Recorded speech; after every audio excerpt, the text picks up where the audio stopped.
하나님께서 주시는 말씀입니다. 하나님께서 주시는 말씀 스가랴서 8장 3절 그리고 13장 7절에서 9절입니다.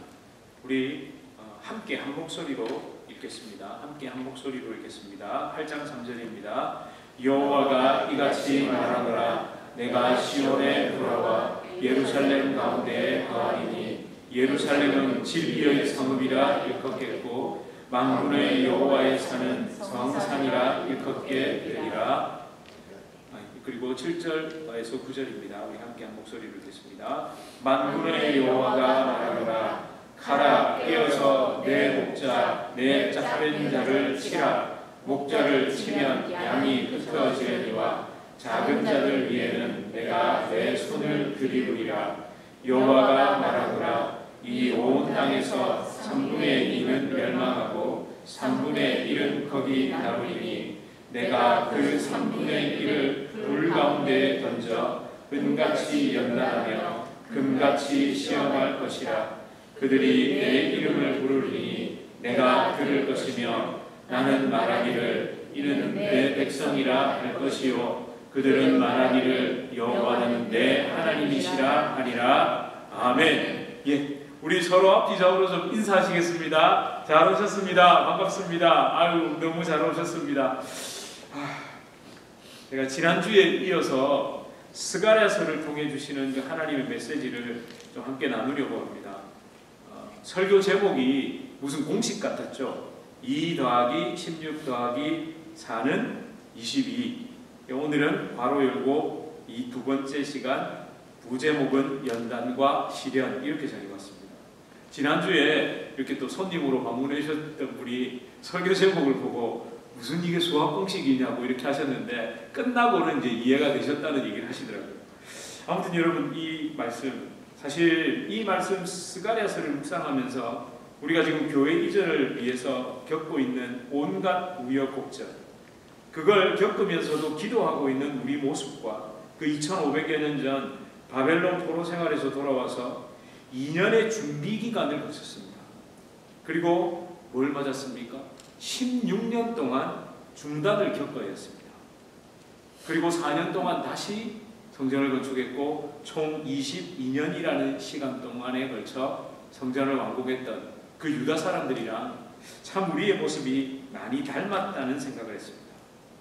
스가랴서를 묵상하면서 말할 수 없는 성령의 감동과 위로, 다시 우리를 돌아보게 하시는 은혜에 빠져들게 됐습니다. 정말이지 이런 때에 우리 모두가 스가랴서를 묵상한다는 것, 매일 성경 본문이 스가랴서라는 것, 여러분 이게 놀랍지 않으십니까?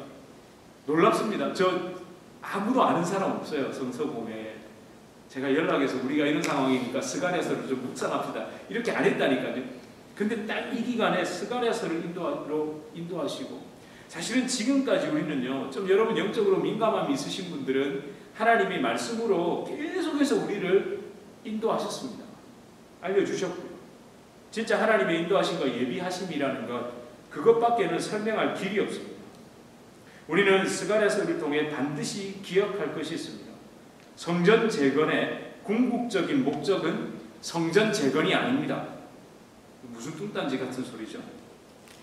여러분, 다르게 말하면 성전 재건의 궁극적인 목적은 성전 건물의 재건, 그러니까 성전을 만들어서 완공하고 입성하고 입당하는 게 아니라는 말입니다.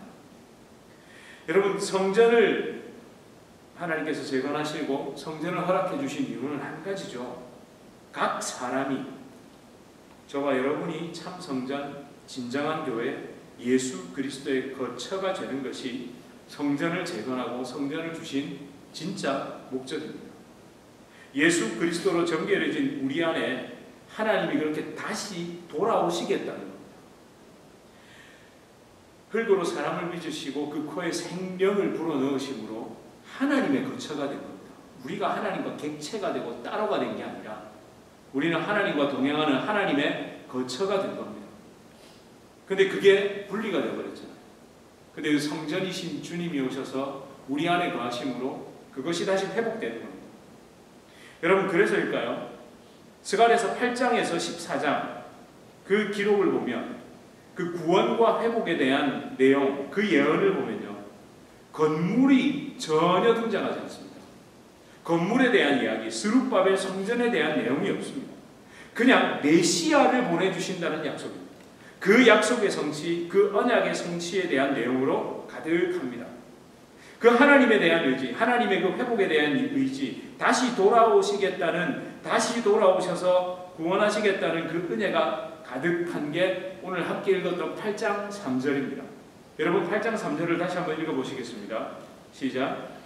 여호와가 이같이 말하시되 시온에 돌아와 예루살렘 가운데에 거하리니 예루살렘은 진리의 성읍이라 일컫겠고 만군의 여호와의 산은 성산이라 일컫게 되리라. 여러분 여기에 수식어가 들어가면 더 다가오겠죠? 어떤 수식어가 들어가면 좋을까요? 다시, 반드시, 꼭입니다. 그러니까 내가 시온에 반드시 돌아와 예루살렘 가운데 거하리니 예루살렘은 다시 진리의 성읍이라 일컫겠고 만군의 여호와의 산은 다시 성산, 거룩한 산이라 일컫게 되리라. 이게 들어가면 더 다가올 겁니다. 하나님의 그 강한 의지의 표현이죠. 이건요 단순하게 옛날부터 고대 때부터 이어지는 종교적 의미와 상징을 가득 담은 예루살렘이라는 그 성스러운 도시 또는 종교 건물인 스룹바벨 성전의 재건을 말하는 게 아닙니다. 관계가 회복되는 겁니다. 영적인 관계가 회복되고 영적인 지위가 회복되는 겁니다. 하나님의 자녀로서, 하나님의 백성으로서. 범죄 타락함으로 하나님과 단절됐잖아요. 그 단절됨으로 모든 관계가 끊어졌는데 그것이 다시 회복되고 다시 영적인 자녀로, 하나님의 자녀로, 백성으로 받아들여지는 겁니다. 그러나 여러분 이게 그냥 되는 겁니까? 하나님이 그냥 다시 돌아오시나요? 아니죠. 스가랴서 1장 3절에 이미 말씀하셨습니다. 그 첫 번째 선포가 1장 3절을 우리 다시 한번 같이 읽겠습니다. 시작. 그러므로 너는 말하기를 만군의 여호와께서 이처럼 이르시되 너희는 내게로 돌아오라. 만군의 여호와의 말이니라. 그리하면 내가 너희에게 돌아가리라. 만군의 여호와의 말이니라. 그렇죠. 회개하고 돌이키는 겁니다. 돌아오는 겁니다. 범죄함에 대한 회개, 이건 당연하죠. 내가 잘못했으니까. 그리고 그 죄악에서 떠나야 합니다. 그런데 여러분 중요한 게 뭐냐면요, 범죄하지 않은 것 같은 거 있잖아요. 나 그렇게 나쁜 사람인 것 같지 않은 것, 그것조차도 한번 들여다봐야 된다는 겁니다. 뭐 이 정도쯤은 뭐 어때라고 하는 그것까지도 다 돌아봐야 된다는 겁니다. 사실은요, 우리는 겉으로 볼 때 범죄하지 않은 것처럼 보이죠. 다 괜찮은 것처럼 보이잖아요. 그런데 우리는요, 죄성을 품고 있습니다. 그렇죠?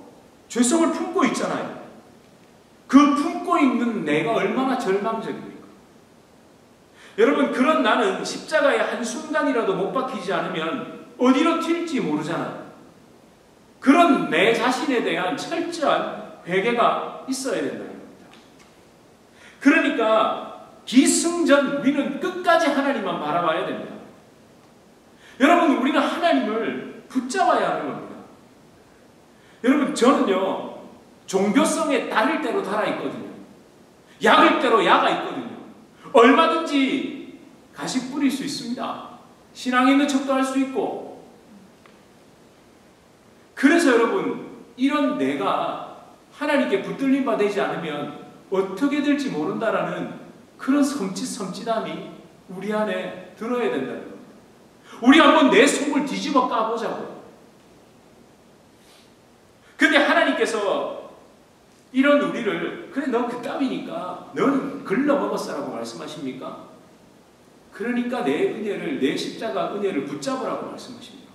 붙잡으라고 말씀하시죠. 그런데 붙잡으라고 말씀하시는데도 우리 안에는 여전히 내 고집이 남아 그 은혜를 붙들지 않으려고 한다는 겁니다. 그런데 방법은 없습니다. 붙들어야 합니다. 엎드려야 합니다. 요령이 뭐냐고 묻는다면 십자가에 나를 내어드려야 됩니다. 못 박혀야 합니다. 하나님께서는요, 십자가 은혜를 통해 회개하고 돌이키게 하십니다. 회개가 그 돌이킴, 회개와 돌이킴에 합당한 그 삶으로 우리를 끝까지 인도해 가십니다. 그렇게 반드시 열매 맺게 하십니다. 그래서 하나님이 사용하시는 도구가 뭘까요? 연단과 시험입니다. 연단과 시험이라는 은혜의 도구를 사용하셔서 우리를 끝까지 십자가에 붙들려 매어 있도록 만드시거든요. 여러분, 성경에 분명히 기록되어 있습니다. 먼저 스가랴서 13장 7절에서 9절, 오늘 본문 우리 함께 읽었던 스가랴서 13장 7절에서 9절을 함께 읽겠습니다. 시작. 만군의 여호와가 말하노라. 카라, 깨어서 내 목자 내 짝된 자를 치라. 목자를 치면 양이 흩어지려니와 작은 자들 위에는 내가 내 손을 들이우리라. 여호와가 말하노라. 이 온 땅에서 3분의 2는 멸망하고 3분의 1은 거기 남으리니 내가 그 3분의 1을 불 가운데 던져 은같이 연단하며 금같이 시험할 것이라. 그들이 내 이름을 부르리니 내가 들을 것이며 나는 말하기를 내 백성이라 할 것이요 그들은 말하기를 여호와는 내 하나님이시라 하리라. 아멘. 여러분, 먼저 7절에 주목해 보십시오. 목자를 치면 양이 흩어지려니와 이 말씀을 주목해 보십시오. 이 말씀은 예수님께서도 인용하신 겁니다. 마태복음 26장과 마가복음 14장에서 기록되어 있습니다. 이 말씀의 의미는 예수님의 십자가 사건, 그 사건을 앞두고 예수님이 십자가에 못 박히시고 잡혀가시니까 목자를 치니, 그 환란이 목자를 치니 전부 다 도망갈 거라는 것, 그것에 대한 예언입니다. 그리고 동시에 성령 강림 사건으로 예루살렘에 큰 부흥이 있었고 예루살렘에 교회가 세워집니다. 그렇지만 뭘 당하죠? 박해를 당합니다. 그 박해로 말미암아 성도들이 로마 제국 전역으로 흩어지게 됩니다. 이걸 의미하는 겁니다. 그러면 여러분, 또 7절에 작은 자들을 위에는 내 손을 들이우리라. 이건 무엇일까요? 여기서 작은 자들은 박해와 핍박에도 불구하고 예수님을 떠나지 않은 남은 자들, 그 박해와 핍박이라는 연단과 시련에도 불구하고 예수님을 떠나지 않은 사람들, 그리고 또 한 가지는요, 그 남은 자들의 특징, 떠나지 않은 자들의 특징, 오늘 본문 8절과 9절의 그 3분의 1이죠. 그 떠나지 않은 자들, 남은 자들, 작은 자들. 사실은 이 차와르라는 히브리어 단어, 작은 자들이라는 의미는 중요하지 않은, 보잘것없는 이라는 뜻입니다. 예수 아니면 아무것도 남은 것이 없는 사람들. 예수님 아니라도 되는 것들이 많은 사람들이 아니라 예수님 아니면 아무것도 없는 자들. 세상이 볼 때는 중요하지도 않고 보잘것없어 보이는 사람들이죠. 그 사람들을 위해 하나님의 손이 드리워져 있다는 것. 하나님이 그들을 붙잡고 있다는 것. 그리고 그들은요, 결국에는 그 구절을 보십시오. 연단과 시험, 그 불 가운데 던져져 은과 금을 연단하듯이 하나님이 시련을 주시고 테스트를 하신다는 것. 그 시험을 견뎌냅니다. 그렇게 하나님의 자녀들은 연단과 시험 앞에서 다듬어져 가는 겁니다. 저와 여러분, 하나님의 자녀들에게는요, 연단과 시험이 반드시 있습니다. 이건 그리스도인에게 상식 같은 겁니다. 내 삶에 아무 일도 없을 거라고 생각하는 것이 큰 착각이죠. 여러분, 연단과 시험이 없는 게 오히려 이상한 거 아닙니까? 어떻게 생각하세요? 그 이상한 거라니까요.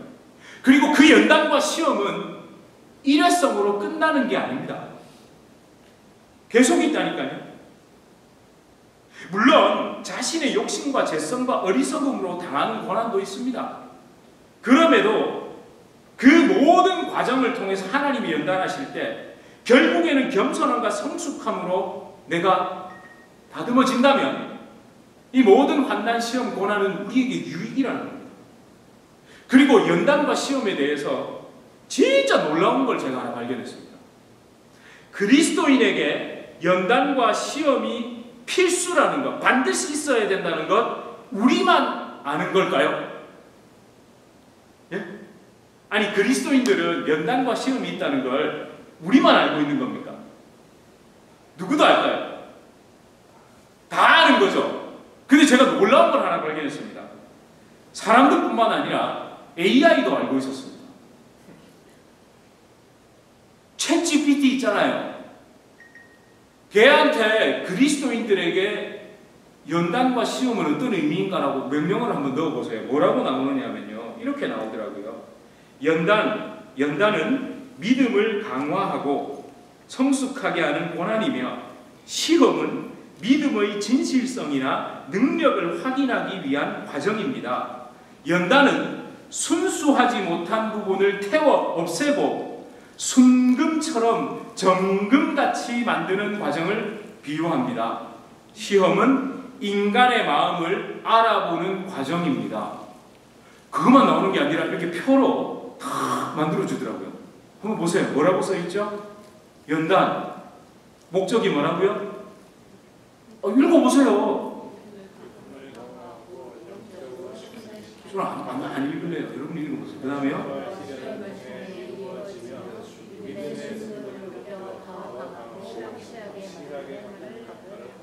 그럼 시험은요? 마음을 알고 진실성이나 능력을 확인하기 위한 과정입니다. 저 어떻게 생각하세요? 아니, AI가 얘기해 줬는데요. 뭐 우리 답이잖아요.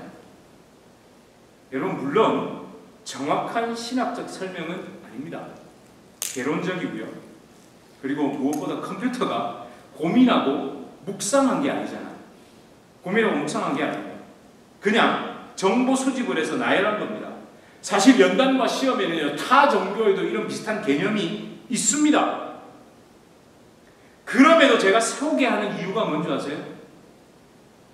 제가 AI를 이용해서 설교 준비했다 이걸 하는 게 아니라, 제가 이런 생각을 지울 수 없었습니다. 이걸 보면서. 아니, 컴퓨터도 아는데, 예? 그리스도인들은 연단과 시험을 받아야 하고 그게 필요하다는 거 누구도 안다고요? AI도 아는데 우리는 어떻게 합니까? 어떻게든 그걸 요리조리 피하려고 합니다. 연단과 시험을 통해 내가 성숙해지고 내 영적인 근육이 키워지는 것보다 그저 쉬운 길, 좋은 길로만 가려고 한다는 그 생각이 저를 너무너무 부끄럽게 했습니다. 저 여러분, 연단과 시험은 필수입니다. 좋은 겁니다. 피할 수도 없고 피해서도 안 됩니다. 여러분, 하나님의 택한 자녀 반드시 연단하고 시험하십니다. 왜인 줄 아세요? 첫 번째가 뭘까요? 연단과 시험은요, 진짜와 가짜를 가려냅니다. 두 번째는 우리 개인적으로는 영적인 근육이 자라는다. 여러분, 혹시 네팔 아시죠? 네팔. 우리 진실로 오시는 성교사님 계시는 그 네팔이 뭘로 유명하죠? 히말라야. 뭐 그런 건 별로 생각나는 거 없죠. 뭐 구루카 용구야? 뭐 어쨌든 히말라야가 제일 유명합니다. 근데 그거보다 히말라야와 연계해서 유명한 게 있는데, 아웃도어 용품 있죠. 등산 용품이 정말 유명합니다. 모르셨죠? 제가 거기에서 산 겁니다. 타멜 거리라고 네팔에 가면 진짜 아웃도어 용품이 쫙 있거든요. 전 세계 유명 아웃도어 용품이 다 있는데 사실은 가짜입니다. 너무너무 싸요. 근데 진짜 보면 저도 나름 아웃도어 용품을 좀 알아가지고 구별이 안 될 정도로 똑같아요. 그래서 제가 그때 샀거든요. 네팔 갔을 때. 그래가지고 여러분, 제가 이 장비들을 입고 옷을 사가지고 이제 입고 뭐 이렇게 다녔는데, 뭐 저는 산을 트레킹을 안 했습니다만, 많은 사람들이 그렇게 준비를 해가지고 트레킹을 하고 난 다음에 깨닫는 게 있습니다. 뭔지 아세요? 거기 있는 게 전부 가짜구나. 왜요? 지퍼가 잘못합니다. 올렸다 내렸다. 그리고 박음질이 결국 터지고요. 이염 아시죠? 염색된 게 옮겨. 배낭을 메고 특히 등 부분에 땀이 채니까 등에 이염이 돼가지고 다 입고 간 안에 옷이 다 이렇게 버립니다. 저는 이게 가짜라는 거 언제 알았냐면요, 와가지고 한국 돌아와서 세탁을 했거든요. 바로 쪼그라들었습니다. 한번 보세요. 이게 제 사이즈에 맞습니까? 이거 보세요. 이거 한 번 세탁하고 이렇게 잠기지도 않잖아요. 이렇게 됐다니까요. 그러니까 고산을 오르내리고 땀을 흘리고 추위와 더위라는 그 시험과 연단을 거치면서 가짜라는 것이 그대로 드러난 겁니다. 그럼 결국 남은 것이 뭘까요? 그 히말라야로 올랐던 감동이겠죠. 뭐 저 개인적으로는 그 선교지에 가서 그 선교지에 있는 아이들을 봤던 참 그곳의 어떤 영적 상태, 그런 게 남았고, 또 뭐 등산을 하신 분들은 체력이 남았겠죠. 그리고 한 가지가 뭘까요? 다시는 가짜 장비를 사면 안 되겠다는 교훈. 그게 남겠죠.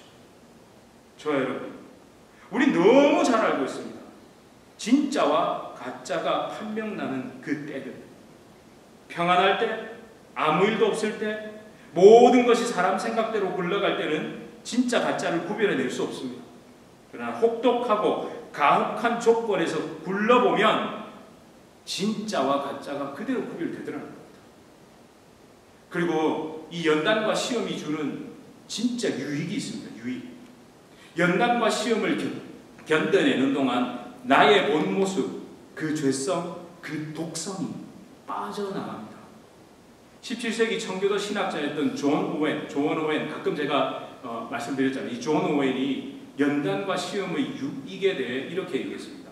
성도는 시험을 통해 자신 안에 있는 죄의 뿌리를 발견하게 되며 동시에 그리스도의 은혜 없이는 살 수 없음을 배우게 된다.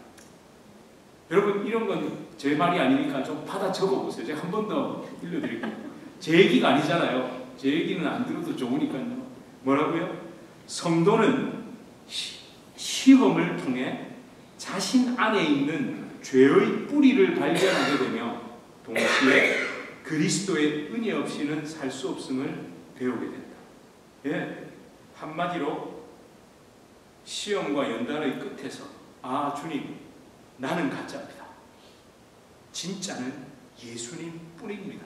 이걸 깨닫는다는 거예요. 여러분, 이게 왜 중요한지 아세요? 시험과 연단이 끝난 후에 열매가 달콤하잖아요. 아, 그 고통을 견디고 났더니 하나님이 좋은 열매를 주시더라. 이렇게 끝났다면 뭐랑 똑같습니까? 고진감래. 들어보셨어요? 고통이 지나면 당겨온다잖아요. 또 뭘까요? 전화위복, 세옹지마, 이렇게 똑같잖아요. 그런데 시험과 연단을 통해서 내 안에 있는 죄의 뿌리를 발견하고 내가 가짜라는 걸 발견하고 진짜는 예수님밖에 없다는 걸 발견하는 게 그게 복음 아닙니까? 할렐루야? 이거 구별하셔야 돼요. 사랑하는 성도 여러분, 그래서 우리는 허락된 시험과 연단 앞에서 기뻐할 수 있는 겁니다.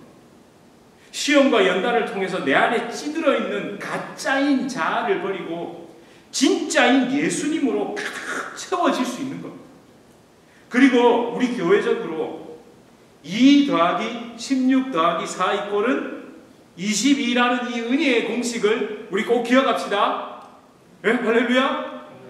아, 이 정도면 괜찮잖아요. 2 더하기 16 더하기 4 이꼴은 22. 이 정도 우리 못하면 큰일입니다. 네. 지금 우리는요, 16년 중에 어느 중간쯤 여기를 통과하고 있는지도 모릅니다.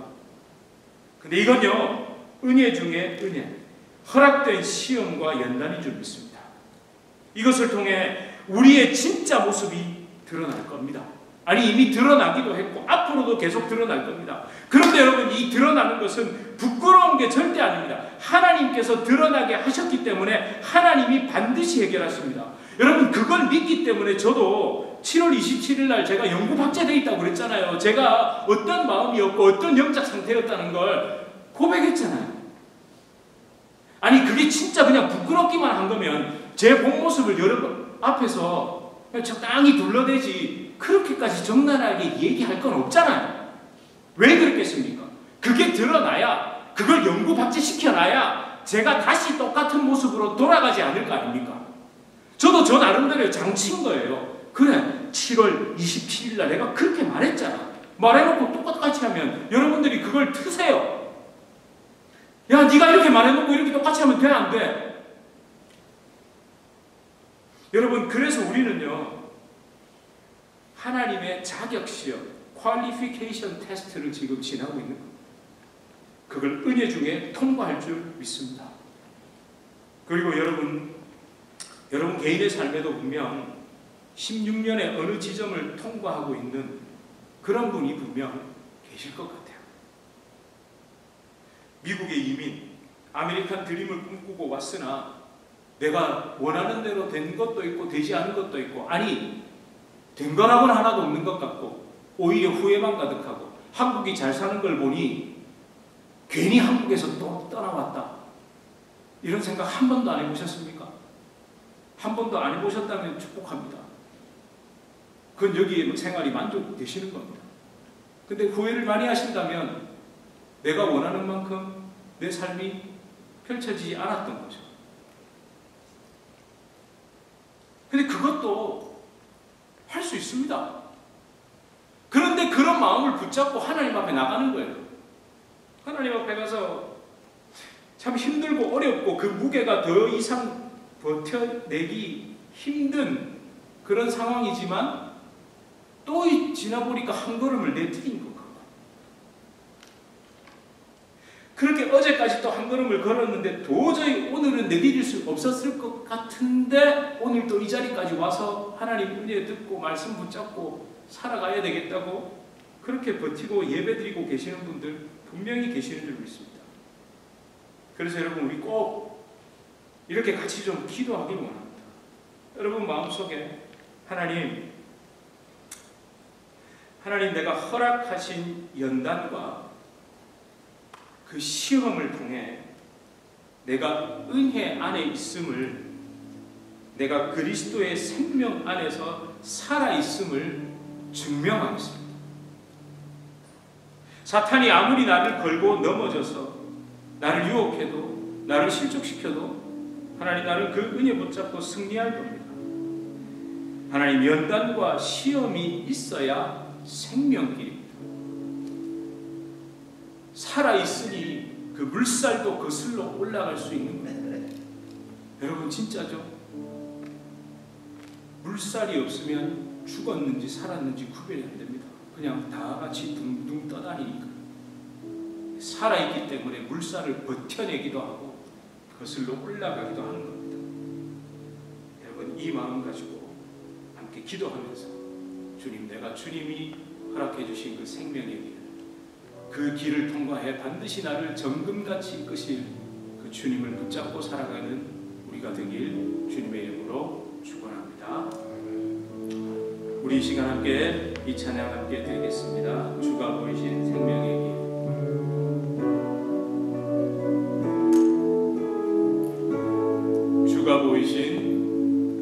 주가 보이신 생명의 길, 나 주님과 함께 상한 마음을 들이며 주님 앞에 나가리.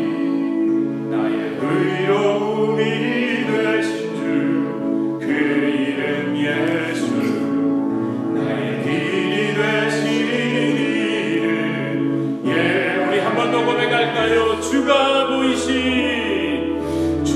보이신 생명의 길, 나 주님과 함께 상한 마음을 들이며 주님 앞에 나가리.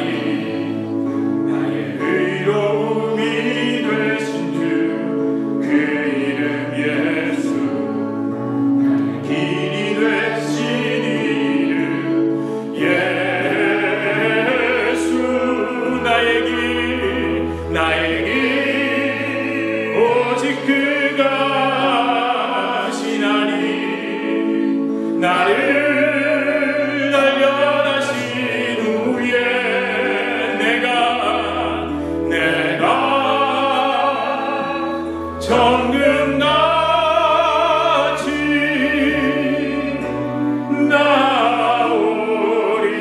나오리라. 나의 길 오직 그가, 나의 길 오직 그가 하시나니.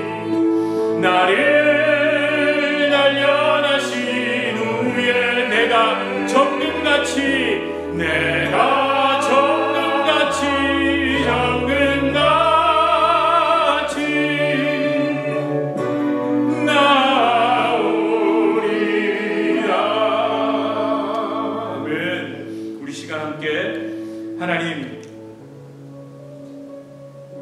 연단과 시험, 그 시련, 남은 3분의 1, 생각해보면 3분의 1이 남기까지도 연단과 시험이었는데 또 그 3분의 1에게 연단과 시험을 주신답니다.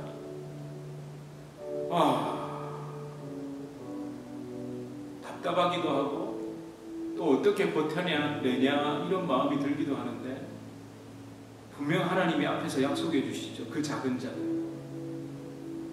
그 조그만 자들, 그 남은 자들에게 내 손이 드리워져 있을 거라.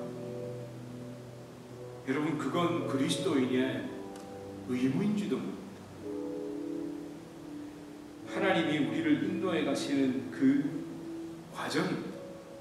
그러는 가운데 우리는 진짜인지 가짜인지가 판별될 것이고, 그러는 가운데 우리 안의 죄성, 그 독성, 그 모든 것들이 빠져나가는 줄 믿습니다.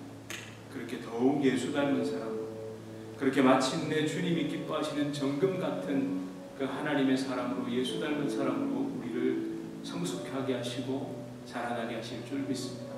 하나님, 나를 그렇게 인도하여 주시고, 하나님 우리 교회를 그렇게 붙잡아 주시고 인도하여 주시옵소서. 우리 이렇게 함께 기도하시겠습니다. 주님 감사합니다.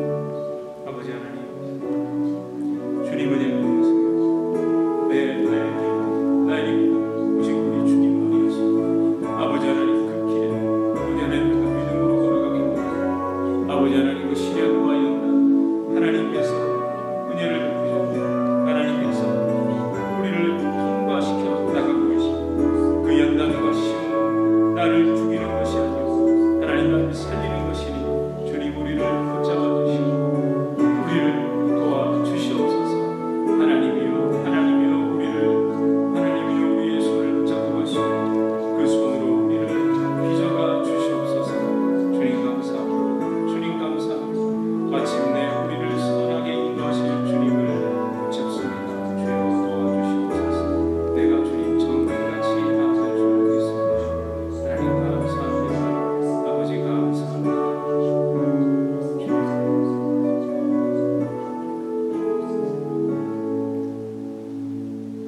하나님, 우리 뉴저지 주님의 교회 그리고 우리 모두를 말씀으로 인도해 주셔서 감사합니다. 오늘 함께 성경을 시편을 읽을 때도 하나님 말씀을, 동일한 말씀을 주셨습니다. 스가랴서와 그 같은 말씀. 하나님이여, 주께서 우리를 시험하시되 우리를 단련하시기를 은을 단련한 같이 하셨으며 우리를 끌어 그물에 걸리게 하시며 어려운 짐을 우리 허리에 메어 두셨으며 사람들이 우리 머리를 타고 가게 하셨나이다. 우리가 불과 물을 통과하였더니 주께서 우리를 끌어내사 풍부한 곳에 들이셨나이다. 하나님,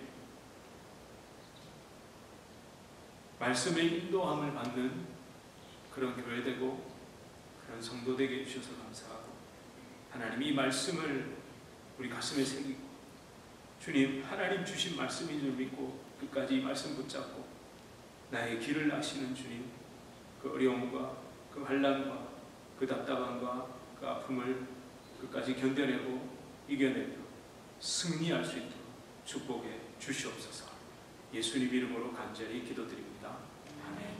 우리 주 예수 그리스도의 은혜와 하나님 아버지의 극진하신 사랑과 성령 하나님의 위로 교통 교제 충만케 하시는 역사, 우리를 진정한 은혜의 길, 생명의 길, 그 시험과 연단을 통한 진짜와 가짜가 구별되는 그 믿음의 길로 인도하시는 성령의 놀라운 역사가 우리 주님의 교회 성도님들과 우리 주님의 교회로 불러주실 주의 귀한 자녀들 개인의 삶, 가정, 생업, 직장, 사업 하시는 모든 일 가운데 이제로부터 영원토록 함께 있을지어다. 아멘.